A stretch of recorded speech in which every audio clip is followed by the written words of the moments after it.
ओम नमः शिवाय। शिव जी सदा सहाय। ओम नमः शिवाय। गुरु जी सदा सहाय। गुरु जी के श्री चरणों में कोटि कोटि प्रणाम और सारी संगत को जय गुरु जी। संगत जी, आज का सत्संग बहुत प्यारा, बहुत सुंदर है। क्योंकि जब मैं सत्संग पढ़ती हूँ तो कोई कोई सत्संग ऐसा होता है, शायद गुरु जी हमारे लिए ही ब्लेस करते हैं और इतना मन को छू जाता है, इतना प्यारा लगता है कि मन करता है कि फिर से पढ़ूं, फिर से पढ़ूं। तो संगत जी, मैं आंटी का सत्संग पढ़ती हूँ और फिर से एक ऑडियो वाला सत्संग लगाती हूँ। हम गुरु जी से ब्लेस होते हैं। पहले मैं रिटर्न सत्संग पढ़ूंगी और फिर आंटी का सत्संग लगाऊंगी। तो हम ध्यान से सुनते हैं। जय गुरु जी, शुक्राना गुरु जी। आंटी लिखते हैं, जय गुरु जी, शुक्राना गुरु जी, अनंतम अनंतम शुक्राना गुरु जी, कोटि कोटि प्रणाम गुरु जी और सारी संगत को जय गुरु जी। संगत जी, वैसे तो मैं गुरु जी से बहुत सालों से जुड़ी हूँ। मैं क्या जुड़ी हूँ, गुरु जी ने मुझे जोड़ रखा है। जीवन में अप और डाउन बहुत आए, लेकिन हर स्थिति से गुरु जी मुझे निकाल के ले गए। आज मेरा एक छोटा सा सत्संग है। मैंने सोचा मुझे इस चीज का शुक्राना करना चाहिए, क्योंकि गुरु जी के ऐसे मेरे पास कई मैसेज आए। तो गुरु जी ने मतलब मैसेज के थ्रू मुझे कहा कि तू शुक्राना नहीं कर दी, तू शुक्राना नहीं कर दी। तो संगत जी, आज मेरे साथ छोटा सा ऐसा कुछ हुआ, तो मुझे लगा कि मुझे ये शुक्राना सत्संग जरूर लिखना चाहिए। मैं अपनी बिटिया को छोड़ने के लिए स्कूल जा रही थी।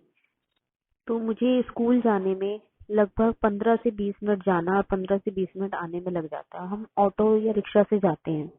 तो संगत जी, उस दिन मैं अपनी बेटी को लेके गई और जाके ऑटो रिक्शा पे खड़ी हुई। वहां पे कोई रिक्शा नहीं थी। फिर मैंने गुरुजी से अरदास की कि गुरुजी, हम लेट हो रहे हैं। मेरा ऐसा ही होता है, जब कभी रिक्शा नहीं आती तो मैं बस गुरुजी को याद करती हूँ और देखती हूँ थोड़ी देर बाद ही रिक्शा वगैरह आ जाती है। तो उस दिन मैंने गुरुजी से अरदास की कि गुरुजी, जल्दी से कोई रिक्शा भेज दो, लेट हो रहे हैं। तभी तुरंत थोड़ी देर बाद ही, 5 मिनट नहीं लगे होंगे, रिक्शा आ गई। हम रिक्शा में बैठे बड़े आराम से।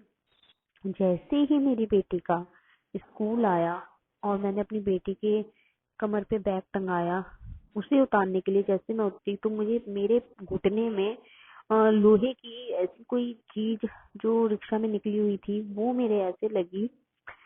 मेरी जान सी निकल गई घुटने की, बिल्कुल मुझसे खड़ा ही, मतलब एक पैर से मैं खड़ी हूँ। और मतलब मैंने रिक्शा वाले से कहा, भैया आप वापस जाओगे? वो बोले हाँ जाऊंगा। तो मेरा ऐसा ही नहीं हुआ कि मतलब मैं रिक्शा से भी नीचे उतर जाऊं। और मेरी बेटी अपना बैग टंगा के आगे चली गई। मेरी बेटी बहुत छोटी है, जो कि नर्सरी में है, और वो अंदर चली गई। मेरा उतरना भी नहीं हुआ रिक्शा से और बस मेरा अपना घुटने को पकड़े बैठी थी।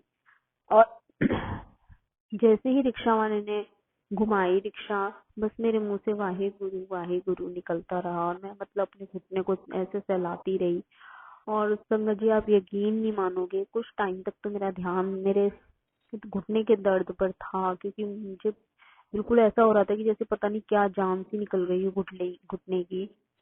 फिर मैं वाहे गुरु का जाप करती रही जब तक मैं रिक्शा में बैठी। और संगत जी, जैसे ही मतलब मैं भूल ही गई कि मेरे घुटने में कुछ हो रहा था और मुझे नहीं पता वो दर्द भी कहाँ चला गया। जैसे मैं रिक्शा से उतरी, मैंने घर पे आके देखा तो मेरे एक खरोंच लगी हुई थी, मतलब चोट खुल गई थी, लेकिन उसमें दर्द बिल्कुल भी नहीं था। मैं खुद अचंभे में थी कि मतलब मेरे इतनी तेज से मेरे घुटने में ये चीज लगी लोहे की और मुझे इतना दर्द हो रहा था। मैं उतरी, या मैं थोड़ा सा पैदल का भी रास्ता है, मैं घर तक आई आराम से, कोई वो नहीं हुआ। फिर मैंने घर पे आके बोरोलीन लगाई। फिर मेरे हस्बैंड बोले कि आप एक इंजेक्शन लगवा लो, लोहे की चीज लगी है। फिर मैंने वो लगाया। पर संगत जी, मैं इतना वो टाइम पीरियड है, मतलब आपको किस तरह बताऊं कि मैं सिर्फ गुरुजी, मन में मेरे ध्यान था बस गुरुजी का, और मुंह से मेरे वाहे गुरु निकल रहा था। और वो दर्द मुझे 5 मिनट नहीं लगे होंगे उस दर्द को, मतलब मैं सहन नहीं कर पाई थी। पता नहीं फिर मेरा कैसे ध्यान बटा और मतलब वाहे गुरु मेरा मन में चलता ही रहा। मैं गुरुजी का ध्यान करती रही और मेरा इधर उधर सड़कों पे भी देख रही हूँ और दर्द पता नहीं कहाँ चला गया। और मैं घर पे भी आई, मेरे कुछ नहीं हुआ। मैंने अपने बोरोलीन वगैरह लगाई और मैं सही हो गई। तो इसी तरह बस गुरुजी, जब हम याद कर लेते हैं ना गुरुजी को, पता नहीं क्या उस दिन मेरे ऊपर कष्ट था जी गुरुजी ने मतलब मैं छोटे में ही मेरा कष्ट काट दिया।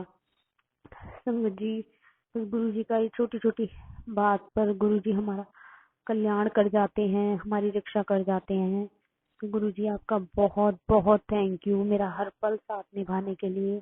और मेरे कष्ट जो कि इतने बड़े होंगे वो आप इतना छोटे में कर देते हो, आपका बहुत बहुत शुक्राना, लख लख शुक्राना।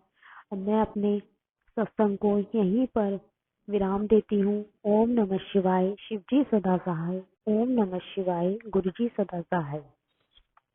जय गुरु जी। संगत जी, आंटी का सत्संग बहुत प्यारा था। अब मैं ऑडियो वाला सत्संग लगाती हूँ और गुरु जी से हम ब्लेस होते हैं। जय गुरु जी, शुक्राना गुरु जी।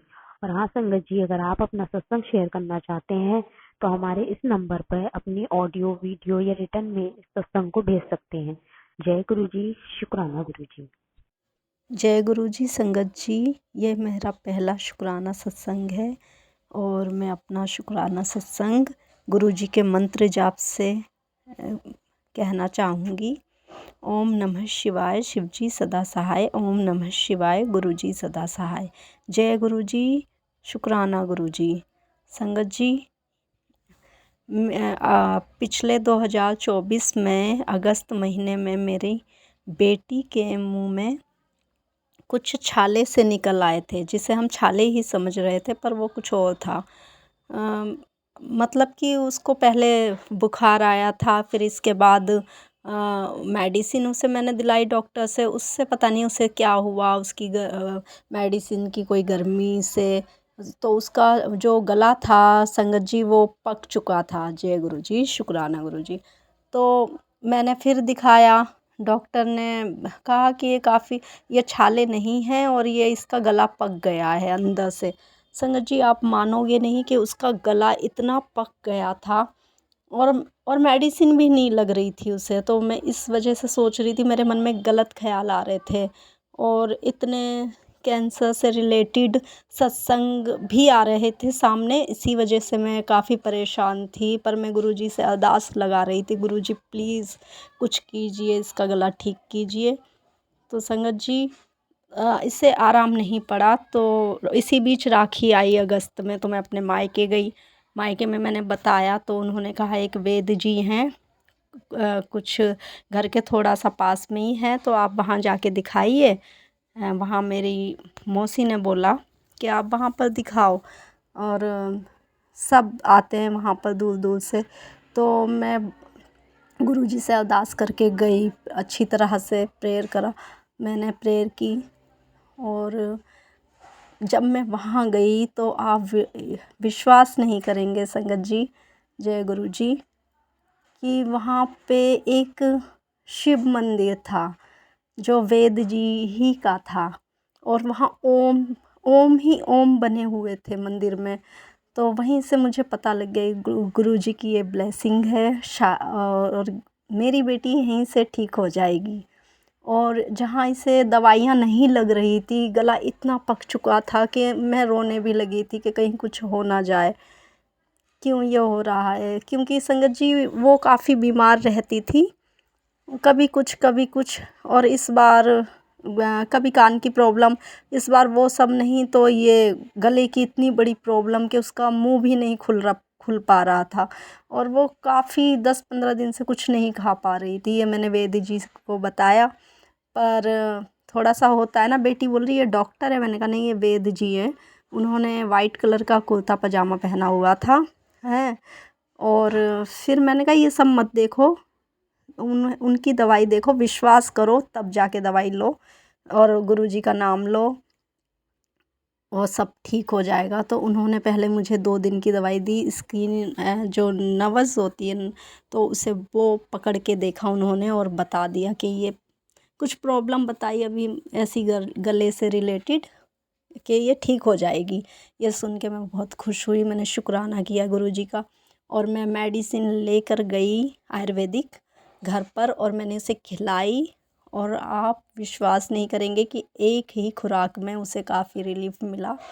इसके बाद उनके पास फिर मैं 2 दिन बाद फिर गई, और 2 दिन के बाद फिर 4 दिन की और मेडिसिन लाई और धीरे धीरे बिल्कुल ही फ़र्क पड़ गया। 2 दिन में काफ़ी फ़र्क पड़ा, और फिर कम से कम 4 या हफ्ते भर में उसका पूरा गला ठीक हो गया। मैंने कहा वैद्य जी अभी मैं घर जा रही हूँ, तो उन्होंने मुझे 4 दिन की मेडिसिन और दी और बोला कि अगर ज़रूरत पड़े तो आना, लेकिन ज़रूरत ही नहीं पड़ी संगत जी। जय गुरु जी, शुक्राना गुरु जी। मैं गुरु जी का अपने दिल से शुक्राना करना चाहूँगी। गुरु जी ने इतना बड़ा कष्ट, ना जाने कौन सा कष्ट था उसके गले पे, जो गुरु जी ने टाल दिया, छोटे में ही टाल दिया। और मैं अपने इस सत्संग को यहीं विराम देना चाहूँगी। संगत जी, गुरु जी मुझे माफ़ करना, मैंने अगर जाने अनजाने में कुछ गलत बोला हो, सत्संग करते समय मुझसे कुछ गलती हो गई हो बोलने में, तो गुरु जी, संगत जी मुझे माफ़ करना। और मैं अपना सत्संग यहीं विराम देना चाहूँगी, अगले सत्संग की तैयारी करती हूँ। तो जय गुरु जी, शुक्राना गुरु जी। ओम नमः शिवाय, शिव जी सदा सहाय। ओम नमः शिवाय, गुरु जी सदा सहाय। जय गुरु जी, शुक्राना गुरु जी।